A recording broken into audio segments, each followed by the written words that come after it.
In the early morning hours, before kids have gotten out of bed for school, Jada Melendez is out in a parking lot, preparing for the day ahead. You're looking at your tires, you're looking at the lights, the stop arm, your wipers, your horn, making sure all your nuts and your bolts and stuff is all there. She ignites the engine on her 87-passenger Bluebird, checks her mirrors, and departs the depot at exactly 7:28. Take deep breaths, calm down. You definitely got to relax when you're driving that bus. And then, just go for it. Like you're driving a big car. Melendez is a school bus driver in Burlington County, New Jersey. She's one of around 200,000 workers around the country who are tasked with safely and efficiently transporting K-12 students to school. Driving a school bus is not a job for the weak. You have to deal with screaming kids, helicopter parents, outdated navigation systems, and split schedules that take up the whole day, often for an hourly rate that is hard to pay the bills with. In recent years, many school bus drivers have quit, and school districts are facing driver shortages that require creative problem solving. They're trying to figure out, how am I going to get 2,000 kids to school when I'm down 19% of my drivers? They're looking at a map, trying to game plan, what routes can I merge? What stops can I consolidate? For the Freakonomics Radio Network, this is the economics of everyday things. I'm Zachary Crockett. Today, school buses. Around half of all students in kindergarten through 12th grade rely on buses to get to and from school. That's 26 million kids. And there are 480,000 school buses in operation around the country to accommodate them. School buses make up the largest mass transit system in the U.S. In fact, if you add up all of the planes, trains, public transit buses, and other forms of mass transit, there are significantly more school buses. That's Keith Corso. He's the co-founder of a technology company called BusRight. If you can't get kids to school, there is no school. And so the school bus is more than a big tin can on the road. It's access to education. Every school district is responsible for handling its own transportation, whether it's thousands of buses in New York City or a single bus in rural Kansas. Around 2/3 of school districts choose to own and operate their own fleets. They buy their own buses, have their own storage yards, and hire their own drivers. Some districts charge parents a fee for bus access, but in most cases, the cost comes out of public funds, and it can be very expensive. A traditional diesel bus will run you between $90,000 to $120,000. Electric vehicles can run you between $400,000 to $500,000 per vehicle. If you're a district with, say, 500 buses, that's at least $50 million worth of vehicles. And they need to be replaced pretty frequently.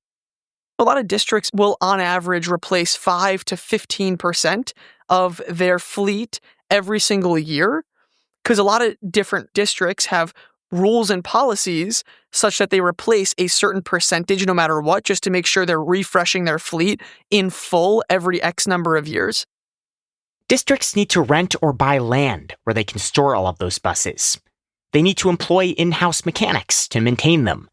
And they need to find and pay hundreds of bus drivers to operate them on a daily basis.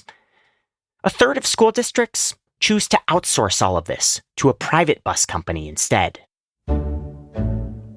There's for Student Transportation of America, Presidential Transportation, Desert Choice Transport, Beacon Mobility. The reality is that it's actually cheaper for a district to run their own fleet, but if you can't hire transportation leadership, routers, dispatchers, driver trainers, the list goes on, then that's where these districts are like, look, we're willing to pay a significant premium to outsource this service. Under a contract with a private school bus company, a district often pays a fee for each bus that covers everything they need.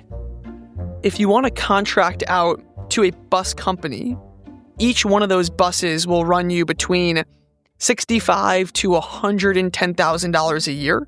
depending on where you are across the country. And that includes the entirety of the service, from the driver to the vehicle itself to the gas. Working out this math is one of many decisions that typically fall on the shoulders of a school bus district's transportation director. I'm on top of it, like almost to the point where they're like, Mark, are you okay? What are you doing over there? That's Mark Medina. I'm the supervisor of transportation in the Farmingdale School District on Long Island. And I'm also the president of the New York Association for People Transportation. Medina started his career in transportation in the aftermath of the Great Recession. At the time, he was selling car insurance, but he was interested in a government job that had more stability and better benefits.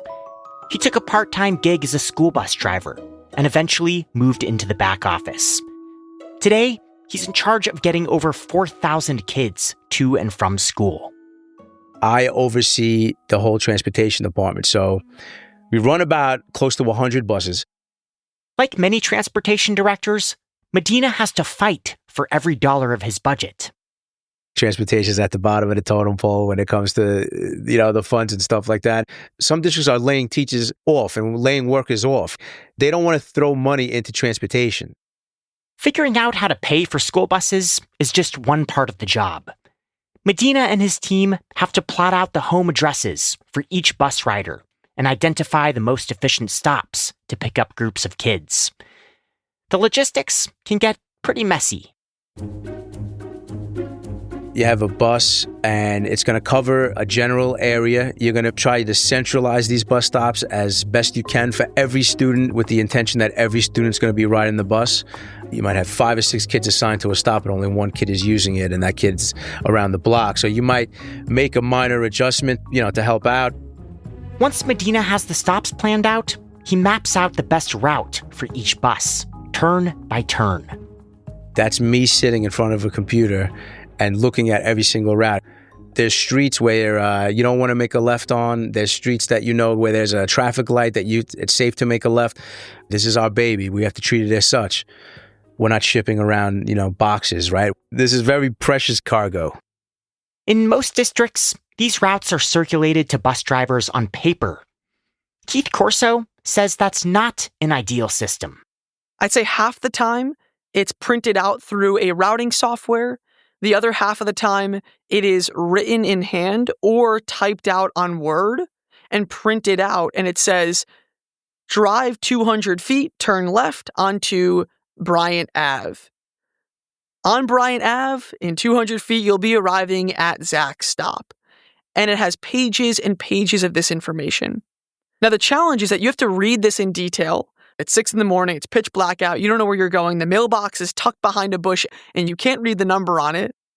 This is all complicated even more by the fact that many kids need to be picked up or dropped off at different places on different days of the week. Half of these families have split custody arrangements. So a student might go to this house on this day, but they alternate every other day. Whereas this other student alternates every other week. Whereas this other student does 1 month with this parent and 1 month with that parent. And you have to tell John, the bus driver, we need to pick them up at their front door instead of down the street. They might be given a scribbled note from the transportation director. And that's kind of how these things are done. So what does it take to pull this off? And what's it like to drive around a giant yellow school bus every day? A lot of people don't appreciate us. They look at us like being an Uber driver, and we're not. We're taking care of your kids. We're a babysitter. We're a nurse. We're a therapist. It's a lot that we do to keep the kids safe. That's coming up.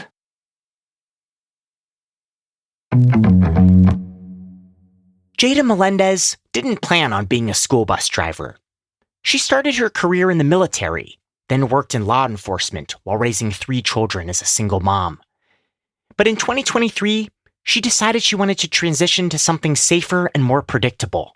She took some classes and got a commercial driver's license, a requirement for driving a school bus. Today, she works part-time for Shepherd Bus, a private company that owns and leases more than 600 vehicles to school districts in New Jersey. Most bus drivers is considered part-time even though it feels like we have full-time hours. So I get like 6.5 hours a day. Like many school bus drivers, Melendez works on something called a split shift. She works for 3 hours in the morning, running routes for high school and elementary schools, then another 3 hours in the afternoon when kids get out of class. Her schedule is planned out down to the minute. I drop them off at their school between 7:55 and 8. They are a short route, my high schoolers. My elementary is more of a longer route. And I normally start them like, first pickup's like 8:08. And I'm done with them about 8:45, 9. I get home about 9:30. So then you have to be back at the yard at 1:45. Some drivers are able to pick up shifts in between their morning and afternoon routes. But most days, Melendez says it's not quite enough time to work a second job. Split shift always feels like you have an extremely long day. I was just trying to, I have a Wendy's across the street from my house. I got a Chick-fil-A. I just tried to go somewhere where I could just do something like for a few hours. But some jobs you just need at least 5 hours. It definitely isn't enough time to, unless you do like DoorDash or Uber Eats or something like that, then that's like the only type of jobs that you could probably really do in between time. Even if Melendez did have enough time to work a second job between shifts, she says safely operating a school bus full of children is taxing enough. Yelling and screaming, getting up out of your seats while the bus is in motion, changing seats while the bus is in motion, eating while the bus is in motion. You have to be the eyes and ears on the bus and looking forward and in traffic. So you're multitasking. And a lot of my students, the little elementary, you can't even see them above their seats. It's look like you're driving a bus with nobody on it. You just hear them. But a bigger challenge is dealing with all of those kids' parents. I've had some parents that would come to your bus and want to tell you how to run your bus. No, ma'am, you don't tell me how to run my bus. This is my bus. I run my bus the way I see fit. They don't like it, then they can take their own kid to school. Keith Corso says that over the past few decades, parents have become an increasing nuisance to transportation departments. You now have more helicopter parents. There's this heightened pressure and concern over where children are. New parents today can see exactly where their 2 or 3-year-old is in childcare, right? Because of all the cameras that are constantly watching those children. But school buses, most of them aren't set up to be tracked in real time. And that drives parents nuts. These transportation departments are looking more like call centers, a call center just for parents. To give you a sense of just how concerned and worried these parents are, when is the bus getting here? How dare you miss my child like that? We were just coming out the door when your driver left. You should fire that driver. Parents used to be okay with their kid getting picked up and dropped off at the same place, and they'll figure it out. And that's no longer acceptable across the country. Even when drivers bend over backwards to accommodate all of these demands, parents often don't have their kids ready to go on time. In Melendez's district, some kids are picked up at their house and others at designated stops. And in some cases, the state of New Jersey requires a grace period before driving off. This extra time can throw off a bus driver's schedule for the whole morning. If you're at a house, you have to wait 2 to 3 minutes to see, they're going to come or not. Corner stops, it's like a minute or 2. That's what majority of the time is going. It's waiting at the stops. Nationally, the average wage for school bus drivers is around $21 an hour, considerably lower than the average across all transportation jobs. For many drivers, the relatively low pay isn't worth the hassle of dealing with kids, parents, and a schedule that doesn't easily accommodate other jobs. And it's led to a serious bus driver shortage in districts across the country. Drivers are quitting at record rates, and the driver shortage has been an issue for over a decade. School bus driver employment has been on the decline for the past 15 years, while the number of students has grown. Mark Medina says the problem only got worse during COVID, when many older drivers quit and didn't come back.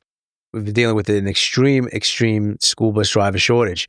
So much so that, as a transportation supervisor, when you're putting together your routes, you have to get creative. If I have 24 high school routes that need to be covered, but there's only 20 drivers, I have to figure out a way to get those 4 routes covered with those 20 drivers that I have, right? You look at the map, what schools are close to each other, do their times work? Maybe we can combine those schools. It's like a game of Tetris where you have to fit these pieces to make the operation work. Districts and private school bus companies have faced increasing labor market competition from companies like Amazon, which are constantly looking for workers with a commercial driver's license, or CDL. And school bus drivers are perfect candidates. In the area where Medina works, there are at least 5 Amazon warehouses nearby. And the e-commerce giant has plans to build more. They're popping up everywhere. Are drivers going to those warehouses? Well, they are. Yeah, and you know what? I don't blame them. There's so many demands that are put on a driver. They can drive for Amazon, make more money, and they're driving around packages and no one's screaming at them. Jada Melendez has seen a lot of fellow bus drivers leave for jobs like this. They want to do more money. They love the fact that they really don't have no one over their shoulder, that it feels more like they're the boss of their own job. Districts are trying all kinds of things to attract and retain bus drivers, including $10,000 sign-on bonuses, paid training, and extended hours and benefits. In the meantime, they're taking dramatic action to fill the void. In St. Louis, district leaders temporarily enlisted private cab companies to get kids to school. In Philadelphia, the district has experimented with paying parents $300 a month to opt out of bus service. And Corso says he's seen cases where some districts are even flying in school bus drivers from out of state. Think about how many other industries that you hear about, oh, they're dealing with a labor shortage. I guarantee you they're not flying people in from other states.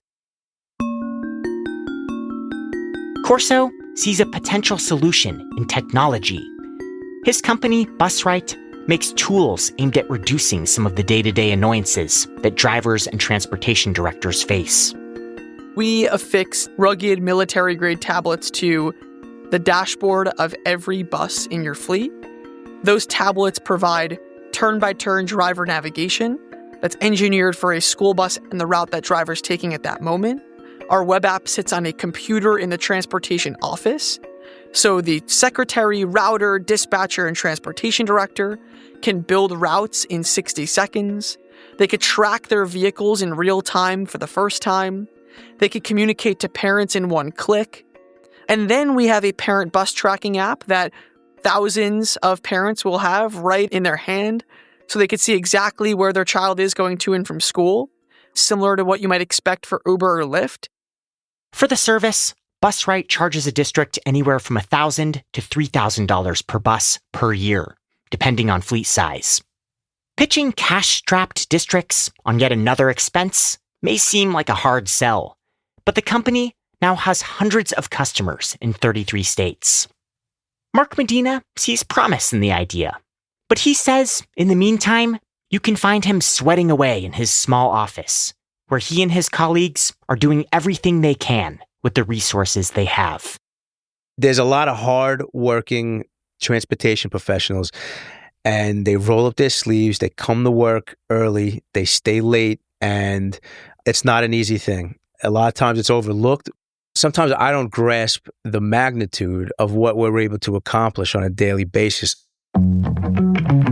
I'm able to walk out of the office right now and be like, listen, every kid got home safe. Every bus got to where it was supposed to be. That's a successful day, man. You know what I mean? For the economics of everyday things, I'm Zachary Crockett. This episode was produced by me and Sarah Lilly and mixed by Jeremy Johnston. We had help from Daniel Moritz-Rapson. And shout out to our listeners Julie Wells and Eric Biter for suggesting this topic. If you have an idea for an episode, feel free to email us at everydaythings@freakonomics.com. Our inbox is always open. All right, till next week.